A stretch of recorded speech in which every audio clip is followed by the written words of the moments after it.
ஒரு பெரியவரிடம் ஒருத்தர் போய் கேட்டாராம், குரு, வாழ்க்கை எங்கே தொடங்குகிறது, வாழ்க்கை எங்கே முடிகிறது? அதற்கு அந்த குரு சொன்னாராம், உன்னுடைய மூச்சுல தான் வாழ்க்கையை தொடங்கியது. மூச்சு எப்போது நின்று போய்விடுகிறதோ அன்றைய வாழ்க்கை நின்று போய்விடும், முடிந்துவிடும். இவருக்கு ஒரே ஆச்சரியம். மூச்சுல தான் வாழ்க்கையை தொடங்குதா? அப்பதான் அவன் யோசிக்க தொடங்குறான். மூச்சு வந்தது, எனக்கு உயிர் வந்தது. மூச்சு எப்ப வராமல் போகிறதோ எனக்கு உயிர் பிரிந்து விடும். ஆக இந்த உலகத்தில் வாழ்வதற்கு நமக்கு கொடுக்கப்பட்டது வயதல்ல, மூச்சு தான். ஆக இந்த மூச்சு இருக்கும் வரை நன்றாக பயன்படுத்திக் கொள்ளுங்கள்.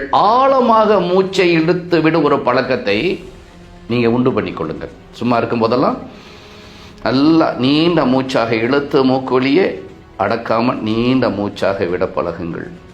மூக்கு வழியே மூச்சை இழுத்து மூக்கு வழியே நீங்கள் மூச்சை விட்டால் மனம் அமைதி பெறும், சக்தி பெறும், மனம் கட்டுப்படும். அதே நேரத்தில் மூக்கு வழியாக மூச்சை இழுத்து வாய் வழியாக விட்டீர்கள் என்றால் உடலின் சீதோஷணம், டெம்பரேச்சர் சமநிலைப்படுத்தப்படும், பேலன்ஸ் பண்ணும். இதை நீங்க மாத்தி மாத்தி செய்யலாம். ஒரு தடவை மூக்கு வழியை இழுத்து மூக்கு வழியை விட்டு, அடுத்த தடவை மூக்கு வழியை இழுத்து வாய் வழியை விட்டு, இப்படி ஒவ்வொரு நாளும் காலை மாலை ஒரு 20 நிமிடங்கள் செய்யுங்க. நின்றுகிட்டோ உட்கார்ந்துகிட்டோ, குளித்த பிறகோ குளிக்கிறதுக்கு முன்னாடியோ, பிரார்த்தனை செய்வதற்கு முன்போ பிரார்த்தனைக்கு பிறகோ, படிப்பதற்கு முன்போ படித்த பிறகோ. ஆனால் மூச்சு பயிற்சி செய்துட்டு எது செய்தாலும் உங்க மனம் ஏற்றுக்கொள்ளும், மனம் அமைதி பெறும். ஆக இந்த மூச்சுக்கு மிகப்பெரிய ஆற்றல் இருக்கிறது. இந்த மூச்சை நீங்க எப்போது ஆழமாக இழுத்து விடும்போது அந்த மூச்சு பிராணா சக்தியாக மாறுகிறது, காஸ்மிக் எனர்ஜி. எப்ப நம்மளுடைய மூச்சு பிராணா சக்தியாக மாறுகிறதோ நம்மளை சுத்தி இருக்கிற காந்த அலைகள் பெரிதாகும். காந்த அலைகள் பெரிதாகும் போது நம்முடைய எண்ணங்கள் நிறைவேறும்.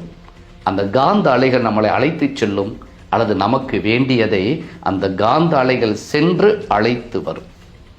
இதெல்லாம் எதில் தொடங்குகிறது? பிராணாசக்தி. பிராணாசக்தி எதில் ஆரம்பிக்கிறது? நீண்ட மூச்சுல. ஆக மூச்சை ஆழமாக இழுத்து விடும்போது நம்ம உடம்புக்கு பிராண வாயு என்று சொல்லக்கூடிய ஆக்சிஜனும் கிடைத்துவிடும், பிராண சக்தி என்ற காஸ்மிக் எனர்ஜியும் கிடைத்துவிடும், காந்த சக்தியும் கிடைத்துவிடும்.